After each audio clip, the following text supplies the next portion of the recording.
नमस्ते। आप सुन रहे हैं श्रीमद् भगवत गीता और ये आत्मा जो आपसे बात कर रही है इसका नाम है भास्कर योगाचार्य। पिछले एपिसोड में हमने सुना विश्वरूप दर्शन योग। आज हम शुरू करेंगे 12वां अध्याय भक्ति योग। यह अध्याय भक्ति मार्ग के महत्व के बारे में है। जो लोग भक्ति के साथ भगवान की पूजा करते हैं उनके मस्तिष्क उनके साथ तय होते हैं और कभी भी उनके विचारों में लीन रहते हैं। उन्हें अपूर्णता शब्द और जन्म और मृत्यु के चक्र से बचाया जाता है। एक सदाचारी योगी जो सभी के लिए समान है और पूरी तरह से भगवान के प्रति समर्पित है, वह उनके लिए सबसे प्रिय है। अर्जुन ने पूछा, हे भगवान, जो विधि आपने बताई है उसी विधि के अनुसार अन्य भक्ति से आपकी शरण होकर आपके सगुण साकार रूप की निरंतर पूजा आराधना करते हैं। अन्य जो आपकी शरण न होकर अपने भरोसे आपके निर्गुण निराकार रूप की पूजा आराधना करते हैं, इन दोनों प्रकार के योगियों में किसे अधिक पूर्ण सिद्ध योगी माना जाए?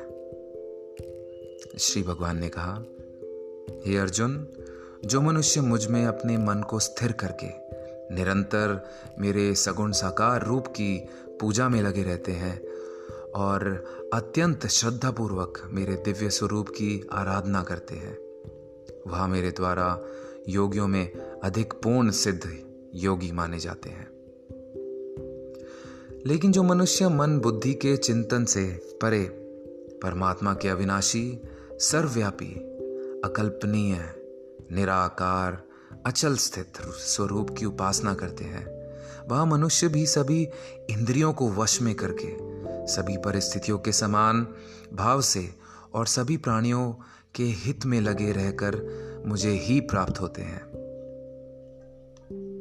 अव्यक्त निराकार स्वरूप के प्रति आसक्त मन वाले मनुष्यों को परमात्मा की प्राप्ति अत्याधिक कष्टपूर्ण होती है, क्योंकि जब तक शरीर द्वारा कर्तापन का भाव रहता है तब तक अव्यक्त परमात्मा की प्राप्ति दुखप्रद होती है।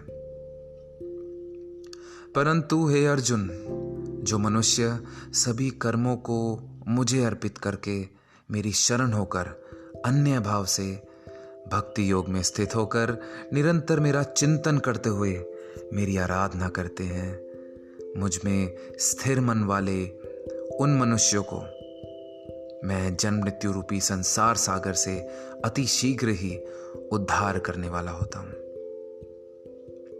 तू अपने मन को मुझ में ही स्थिर कर और मुझ में ही अपनी बुद्धि को लगा। इस प्रकार तू निश्चित रूप से मुझ में ही सदैव निवास करेगा। इसमें किसी प्रकार का संदेह नहीं है। हे अर्जुन, यदि तू अपने मन को मुझ में स्थिर नहीं कर सकता है तो भक्ति योग के अभ्यास द्वारा मुझे प्राप्त करने की इच्छा उत्पन्न कर। यदि तू भक्ति योग का अभ्यास भी नहीं कर सकता है तो केवल मेरे लिए कर्म करने का प्रयत्न कर। इस प्रकार तू मेरे लिए कर्मों को करता हुआ मेरी प्राप्ति रूपी परम सिद्धि को ही प्राप्त करेगा।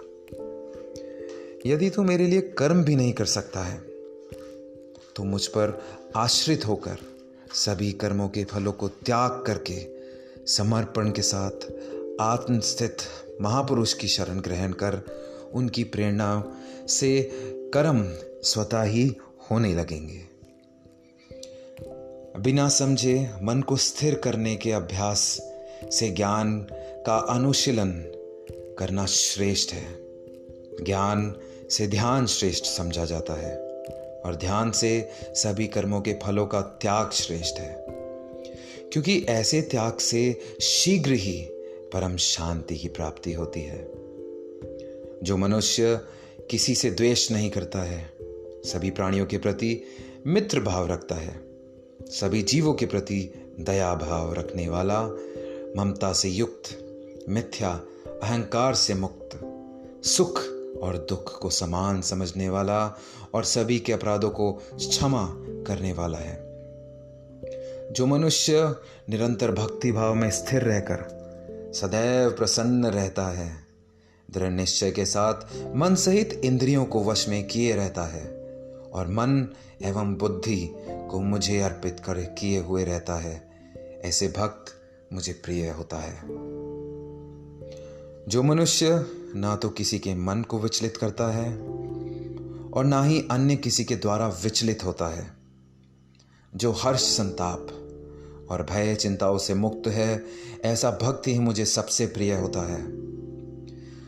जो मनुष्य किसी भी प्रकार की इच्छा नहीं करता है, जो शुद्ध मन से मेरी आराधना में स्थित है, जो सभी कष्टों के प्रति उदासीन रहता है और जो सभी कर्मों को मुझे अर्पण करता है, ऐसा भक्त मुझे प्रिय होता है।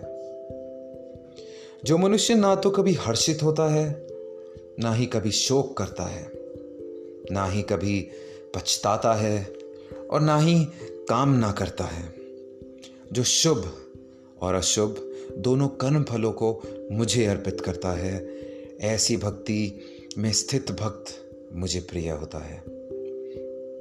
जो मनुष्य शत्रु और मित्र में, मान तथा अपमान में समान भाव से स्थित रहता है, जो सर्दी और गर्मी में, सुख या दुख आदि द्वंद्वों में भी समान भाव में स्थित रहता है और जो दूषित संगति से मुक्त रहता है, जो निंदा और स्तुति को समान समझता है, जिसकी मन सहित सभी इंद्रियां शांत हैं, जो हर प्रकार की परिस्थिति में सदैव संतुष्ट रहता है और जिसे अपने निवास स्थान में कोई आसक्ति नहीं होती है, ऐसा स्थिर बुद्धि के साथ भक्ति में स्थित मनुष्य मुझे प्रिय होता है।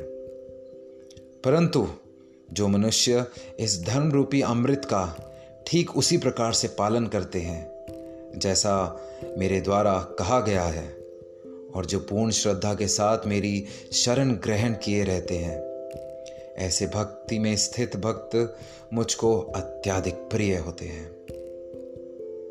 इस प्रकार उपनिषद, ब्रह्म विद्या तथा योग शास्त्र रूप श्रीमद् भगवद गीता के श्री कृष्ण अर्जुन संवाद में भक्ति योग नाम का 12वां अध्याय संपूर्ण हुआ। आप सभी का बहुत बहुत धन्यवाद इसे सुनने के लिए। कृपया कर अपने परिवार और मित्रों में इसे ज़रूर शेयर करें ताकि सभी श्रीमद् भगवद गीता का आनंद उठा सकें। मिलते हैं अगले एपिसोड में। जय श्री कृष्ण।